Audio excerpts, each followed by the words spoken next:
bienvenido a su canal Fisiocritic. El día de hoy vamos a hablar sobre el delirium, prevención, tratamiento y evaluación desde un punto de vista fisioterapéutico. Será impartido por nuestro compañero Alexis Venegas, que es egresado de la Universidad Autónoma de Guadalajara. Acompáñenos y no olviden suscribirse y denle like.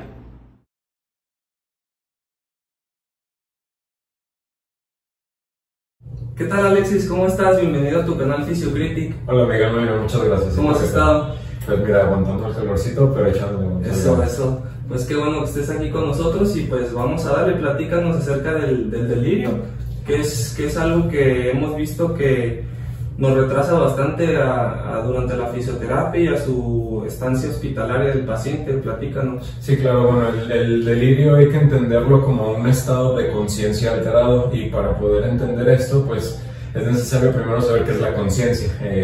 La conciencia es un conjunto de funciones fisiológicas que nos permiten como seres humanos estar conscientes de todo lo que sucede adentro de nosotros, en nuestro medio interno, y todo lo que puede estar alrededor.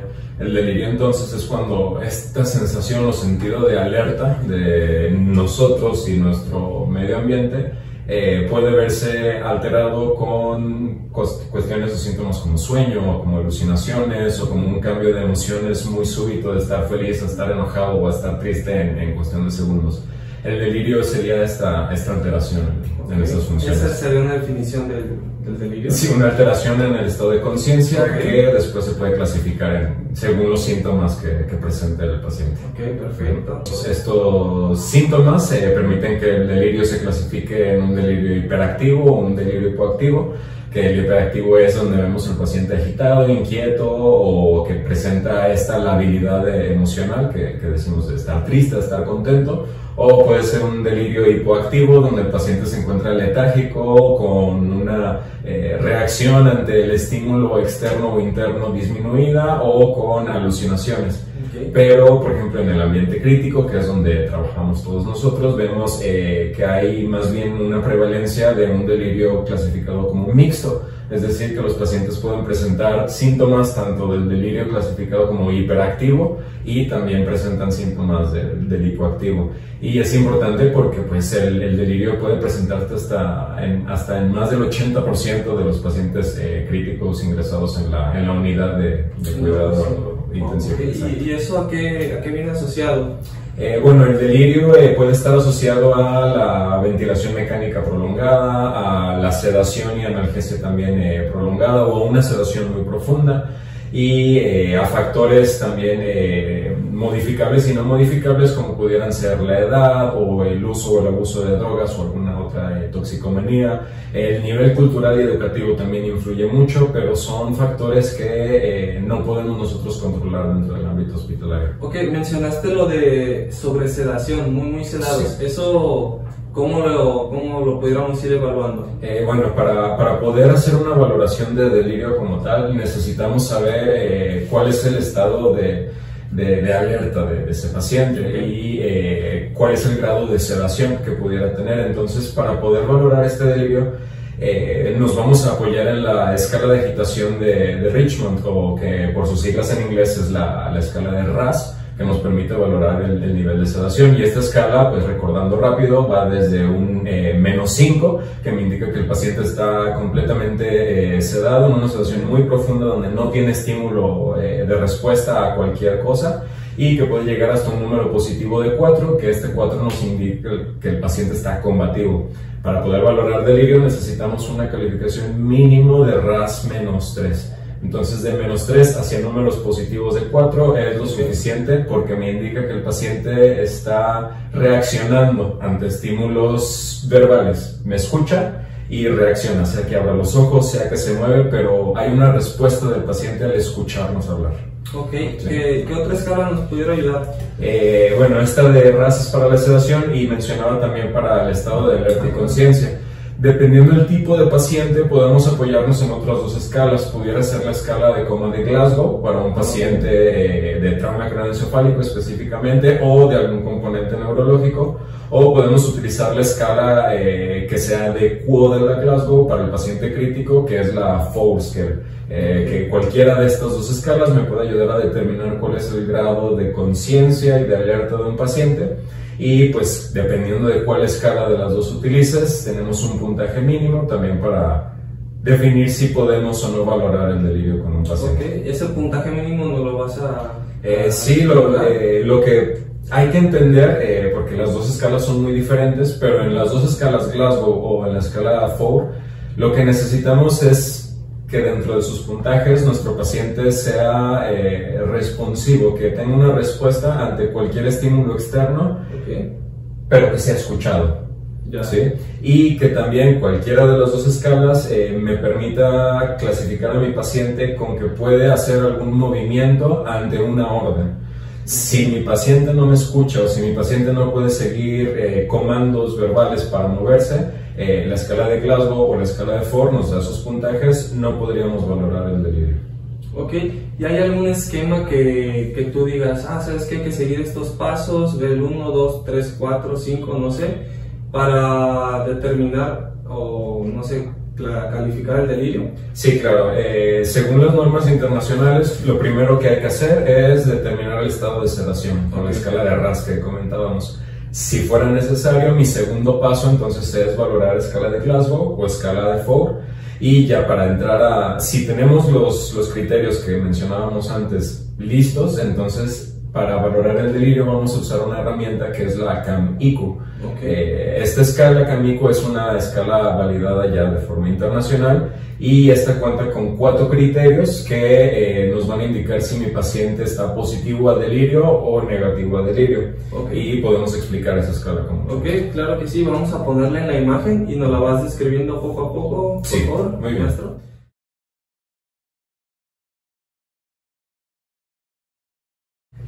Bueno, si estamos viendo la escala, podemos darnos cuenta que tenemos 4 criterios.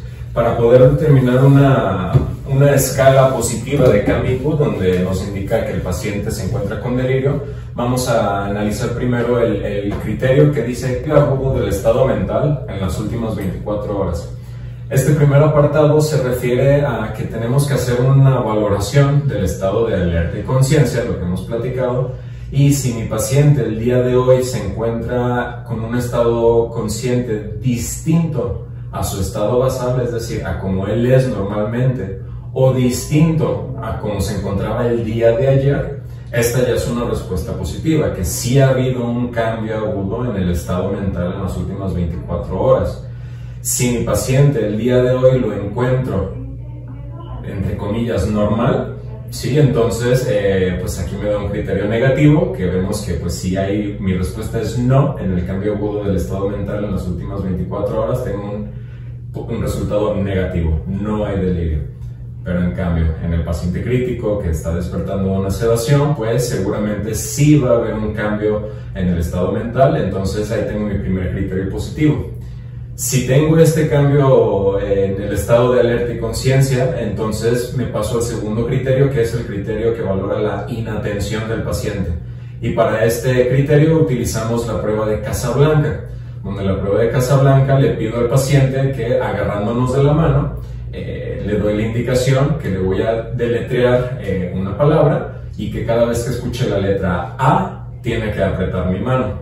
Este test de Casablanca me permite valorar si el paciente me está poniendo o no atención y sigue la orden de apretar mi mano cada vez que escucha la letra A. Las normas nos dicen que hay que deletrear lento, con 2 o 3 segundos entre letra y letra, y se considera un error cuando el paciente me aprieta la mano en cualquier letra que no sea la letra A, o cuando no me aprieta la mano y yo acabo de decir la letra A. Ok, Casablanca pues es en español, pero si llegamos a tener algún paciente americano o extranjero pues que no maneje bien el español, que su lengua pues sea el inglés, ¿hay alguna otra técnica? Sí, otra palabra? Claro. Para lengua inglesa tenemos 2 palabras que puede ser save a heart, que sería salva un corazón, o a bad day, un mal día. Esas pudieran ser las palabras que le vamos a deletrear al paciente y los resultados son los mismos. Si mi paciente se equivoca una sola vez o no tiene ningún error con este test de Casablanca, se considera un resultado negativo, no hay delirio. Pero si mi paciente se equivoca 2 o más veces, entonces ya tengo mi segundo criterio positivo. Para establecer un KMICU confiable, necesito tener primero y segundo criterio positivos, y necesito uno de los dos siguientes, o tener mi tercer criterio positivo o el cuarto criterio positivo. No necesito tener los dos.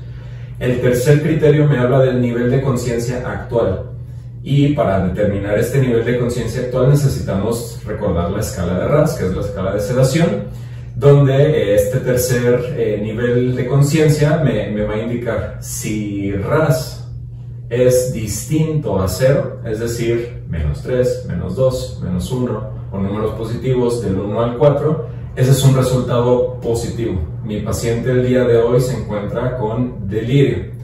Pero si al yo valorar el test de Casablanca, mi paciente tiene 2 o más errores, pero lo encuentro el día de hoy con un RASS de 0, es decir, un paciente aparentemente alerta, un paciente aparentemente consciente de su medio ambiente y de su medio interno, entonces mi tercer criterio es negativo y tengo que pasar a valorar el cuarto criterio, que es de pensamiento desorganizado. En este cuarto criterio tenemos dos apartados, un apartado verbal y un apartado motor.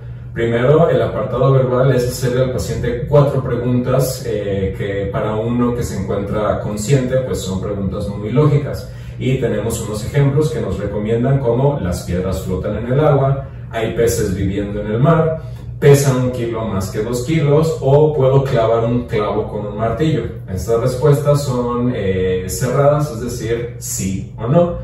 Y si aquí en estas preguntas mi paciente solamente llega a cometer un error o ninguno, entonces tengo un resultado negativo. No hay delirio. Tiene tolerancia a un solo error. A un solo error, exacto. Okay. Podemos permitir un solo error, igual que en Casablanca. Podemos permitir hasta un solo error. ¿Y se deben hacer estas preguntas exactamente o podemos inventar alguna otra?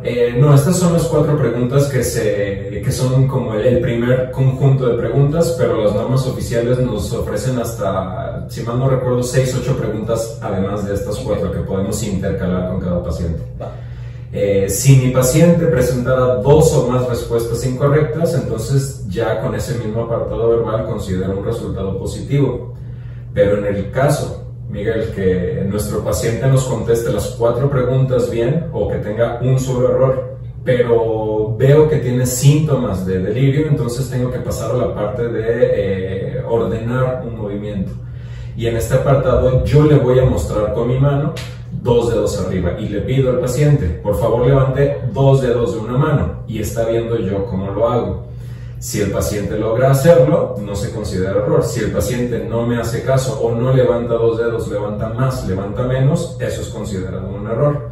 Y para terminar esta valoración, le vuelvo a pedir que haga lo mismo, que levante otros 2 dedos, pero con la otra mano. En esta segunda ocasión no le muestras cómo se hace. El paciente debe analizar el comando verbal y lograr interpretarlo y realizarlo.